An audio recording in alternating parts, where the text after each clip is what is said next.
इस YouTube channel को subscribe करें और अगली वीडियो का अपडेट पाने के लिए बेल आइकन दबाएं। Class 11th lesson 7th Dushyant Kumar द्वारा रचित गज़ल। दुष्यंत कुमार द्वारा रचित गज़ल में कवि ने समाज की दुर्वस्था पर प्रकाश डाला है। कवि देश व समाज की दुर्वस्था को देखकर चिंतित है, क्योंकि जिन लोगों पर जन कल्याण का दायित्व है वही लोग भ्रष्टाचार में लिप्त हैं। राजनीतिक व्यवस्था के कुशासन के कारण जन सामान्य को कष्ट पहुंचता है। कवि ने उन लोगों पर भी कटाक्ष किया है जो संघर्ष करने से पहले ही अपनी हार स्वीकार कर लेते हैं। इसलिए कवि को लगता है कि जनता में जागृति लाने हेतु इस तरह की रचनाएं लिखना आवश्यक है। गजल का पहला शेर देखते हैं। कहाँ तो तय था चिरागा हर एक घर के लिए, कहाँ चिराग मैसर नहीं शहर के लिए। कवि देश व समाज की दुर्व्यवस्था को देखकर निराश है, तो प्रस्तुत पंक्तियों के माध्यम से वे इस निराशा भाव एवं दुख को प्रकट करते हुए अपने विचार प्रस्तुत करता है। चिरागा का अर्थ हुआ चिराग। ये चिराग का बहुवचन। चिराग मतलब दीपक। तय मतलब निश्चित। मैसर होना मतलब उपलब्ध होना। तो कवि कहता है कि इन पंक्तियों में कि कहाँ ये कहा गया स्वतंत्र भारत के लिए कि सभी ने जो एक सपना देखा था, अब यहाँ के प्रत्येक घर में रोशनी होगी, दीपकों की माला जलेगी, अर्थात ढेर सारी खुशियाँ मिलेंगी। किंतु वास्तविक स्थिति इसके विपरीत है। प्रत्येक घर की बात तो दूर, यहाँ तो पूरे शहर के लिए भी एक दीपक या किसी भी प्रकार का प्रकाश उपलब्ध नहीं है। देखो, कवि कहता है कहाँ तो तय था चिरागा हर एक घर के लिए। कहाँ तो स्वतंत्रता के बाद ये बात तय हुई थी कि हर घर में खुशी आएगी, हर घर में दीपक जलेगा। कहाँ चिराग मैसर नहीं शहर के लिए। मैसर मतलब उपलब्ध। कहाँ अब पूरे शहर के लिए भी एक चिराग भी नहीं है।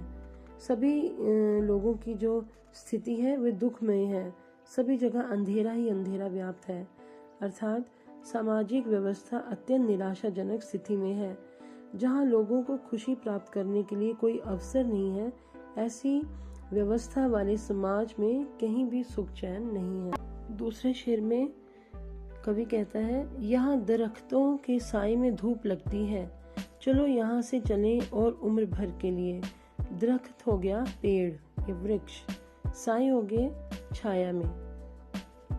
तो कवि का कहने का भाव क्या है कि वृक्षों के नीचे भी छाया नहीं मिलती, बल्कि वहाँ भी धूप ही लगती है। अर्थात जिस प्रकार की व्यवस्था है, जिनके आश्रय में लोगों को सुख शांति मिलनी चाहिए, वहाँ भी इसकी प्राप्ति नहीं होती। चारों तरफ अव्यवस्था एवं भ्रष्टाचार का वातावरण व्याप्त है। ऐसी स्थिति में ये मन करता है कि इस देश को छोड़कर उम्र भर अर्थात हमेशा के लिए कहीं दूर चले जाना चाहिए। ना हो कमीज तो पाँवों से पेट ढक लेंगे, ये लोग कितने मुनासिब हैं इस सफर के लिए। मुनासिब होता है योग्य या सही, या फिर कह सकते हैं अनुकूल। तो कवि कहता है ना हो कमीज, तो अभी भारत के लोग मतलब इस तरह के हैं, इनका स्वभाव ऐसा है कि अगर इनके पास अभाव है तो ये अभावों का रोना नहीं रोते। ये उन्हें अगर पहनने के लिए कमीज ना मिले तो वे अपने अधिकारों के लिए संघर्ष नहीं करते, बल्कि अपने पाँवों को ही सिकोड़कर अपना पेट ढकने की कोशिश करते हैं। कहा ना उसने, ना हो कमीज तो पाँवों से पेट ढक लेंगे, ये लोग इतने मुनासिब हैं, कितने मुनासिब हैं इस सफर के लिए। तो उनमें विरोध एवं संघर्ष करने की भावना, कवि का कहना है कि उनके जो है वो मर चुकी है। देश के शासकों के लिए ऐसे उदासीन और संतोषी जीव बहुत ही अनुकूल हैं। इन्हीं के कारण कुशासन की सत्ता बड़े आराम से चलती है। अर्थात ऐसे मूर्ख लोग कुछ भी नहीं बोलते और जो कुशासक होते हैं वे आराम से अपनी मनमानी करते हैं। आगे कवि कहता है खुदा नहीं ना सही आदमी का ख्वाब सही, कि अगर ईश्वर नहीं है सामने तो कोई बात नहीं, आदमी के लिए एक सपने के समान ही सही, कोई हसीन नज़ारा तो है नज़र के लिए, एक ईश्वर के रूप में जिसे वे मानते हैं। एक हसीन, एक अच्छा नज़ारा तो उनके सामने है, एक दृश्य तो उनके सामने प्रस्तुत है। कहने का भाव क्या है कि भारतीय लोग भगवान को ही इसलिए मानते हैं ताकि उनके सामने अपना बुरा समय गुजारने के लिए कोई मनमोहक नज़ारा रहे।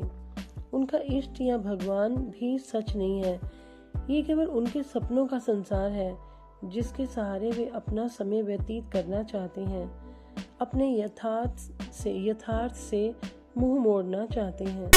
नेक्स्ट कवि कहता है कि वे मुतमईन हैं कि पत्थर पिघल नहीं सकता, मैं बेकरार हूँ आवाज़ में असर के लिए। कि मुतमईन का मतलब हो गया विश्वस्त होना, आश्वस्त होना, पूरा यकीन होना, और बेकरार का अर्थ हो गया बेचैन, व्याकुल। कि ये जो लोग हैं, भारत के जो लोग हैं, वे बड़ी उन्हें तसल्ली है, वे पूरी तरह आश्वस्त हैं कि जो पत्थर दिल लोग हैं वे पिघल नहीं सकते।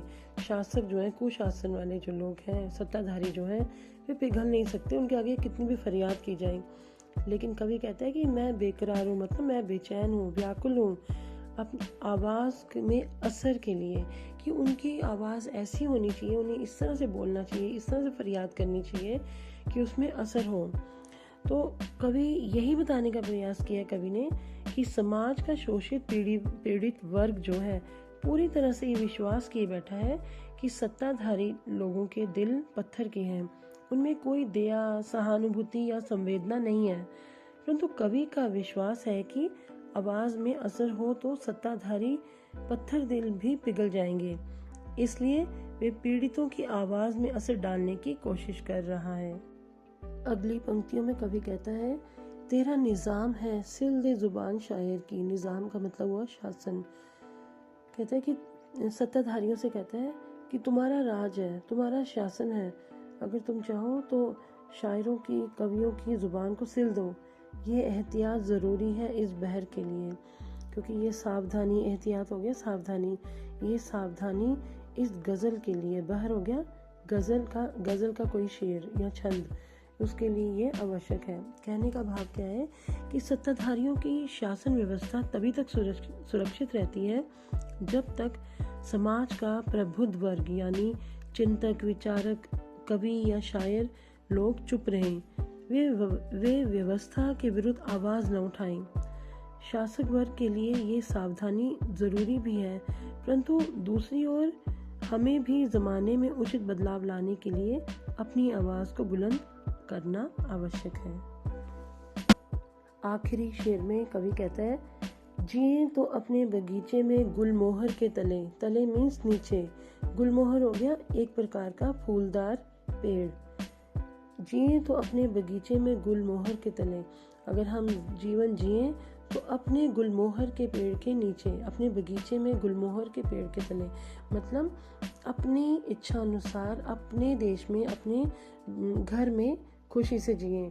मरे तो गैर की गलियों में गुलमोहर के लिए, लेकिन अगर गैर हो गया बेगाने, विरोधी, अन्य लोग, उनकी गलियों में, उनके रास्तों में भी अगर हमें मरना पड़ा तो भी इसी गुलमोहर के लिए, मतलब अपने घर, अपने देश के लिए, अपनी ही खुशियों के लिए जी। कहने का भाव क्या है कि हमारा यही धर्म एवं कर्तव्य भी है कि अगर हम अपने बगीचे में जिए तो इसी गुलमोहर के नीचे जिए। बगीचे मतलब अपने देश, अपने घर, और गैर की गलियों में मरे तो भी इसी गुलमोहर के लिए मरे, अर्थात अपनी इच्छा अनुसार जीवन व्यतीत करें। हमारे जीवन पर किसी और का नियंत्रण ना हो। आशय यह है कि समाज कल्याण ही हमारा धर्म होना चाहिए। हम इसी के लिए जिएंगे और इसी के लिए मरेंगे।